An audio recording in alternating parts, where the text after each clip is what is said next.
video is on choosing between new tax regime and old tax regime. The video is divided in 3 parts. In the first part, we would be discussing the overview of the two schemes, the tax slabs applicable in the old as well as the new tax regime, and the benefits of opting in or opting out of the new tax regime. In the second video, we will be discussing the procedure for opting out of the new tax regime, and in the third part, we would be discussing the frequently asked questions on the new tax regime. This video covers part 1 of the series.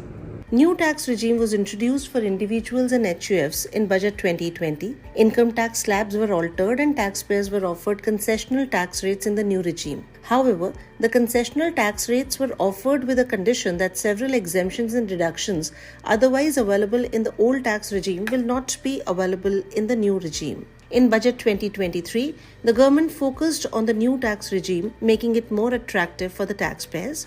New tax regime was also made applicable for association of persons. However, it was not made applicable on cooperative societies. The scheme was made applicable on body of individuals and artificial judicial persons. In this video, the two regimes are compared for better decision making. Let us first check the tax slabs which are applicable in the old tax regime. Old tax regime refers to the system of income tax calculation and slabs that existed before the introduction of the new tax regime.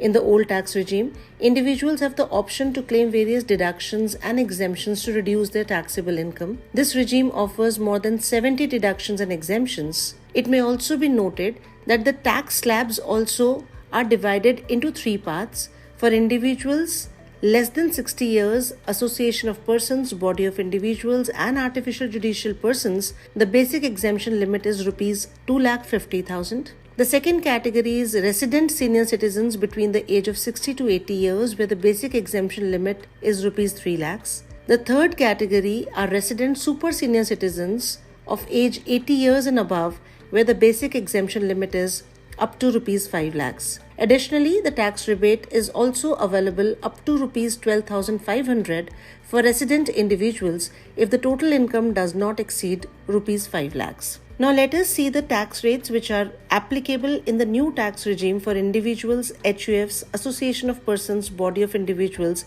and artificial judicial persons. The basic exemption limit is up to Rs 3 lakhs and additional tax rebate is available up to Rs 25,000 for resident individuals if the total income does not exceed Rs 7 lakhs. Please note, surcharge and cess will be applicable over and above the tax rates in both old as well as new tax regime. However, lower surcharge rate is applicable for high net worth individuals, HUFs, association of persons, body of individuals and artificial judicial persons in the new tax regime, where the surcharge rate on total income above Rs 5 crores has been reduced from 37% to 25%.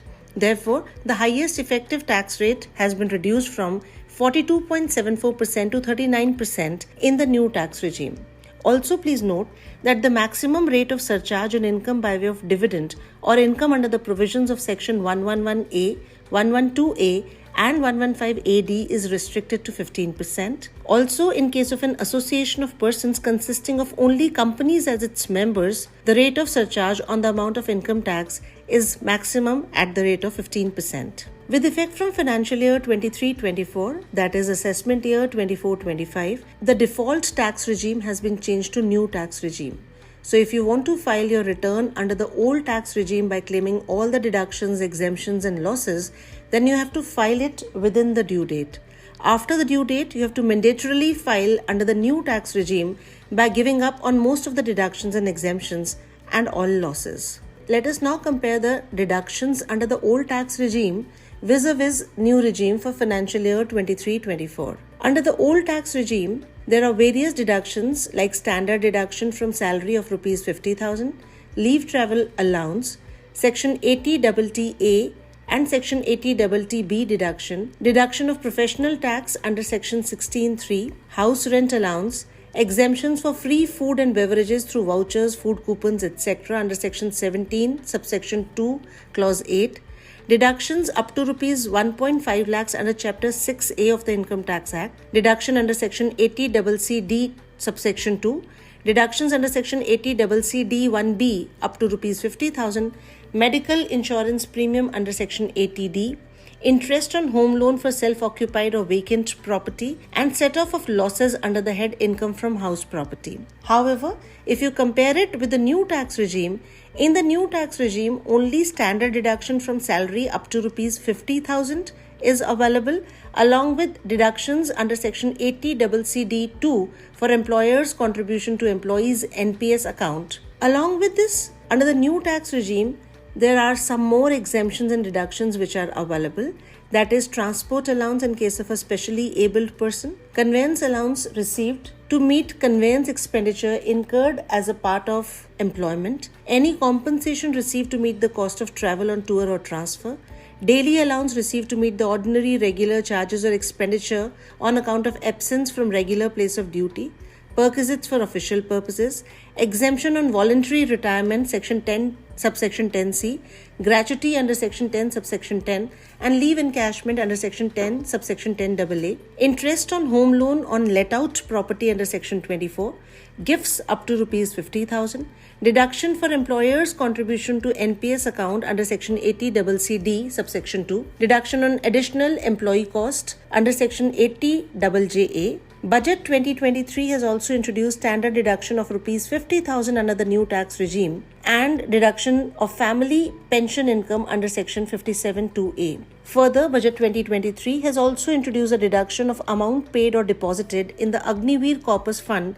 under Section 80CCH subsection 2 under the new tax regime. As already discussed, from assessment year 24-25, the new tax regime has been set as the default regime. Therefore, if you wish to continue using the old tax regime, you must opt out of the new tax regime in your income tax return or file Form 10IEA at or before the time of filing your income tax return. Form 10IEA is applicable only if you are having business income. Non-business income taxpayers will have the option to switch between the two regimes on an annual basis at the time of filing their income tax return. So in brief, it can be said that the benefits or the disadvantages of opting for the new tax regime or the old tax regime are: in the new tax regime, you have the reduced rates of taxes, but you have the fewer deductions available.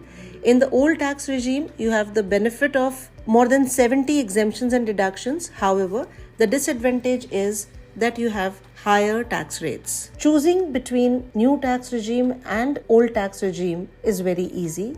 To know more, you can visit our website www.incometax.gov.in or contact our helpline numbers.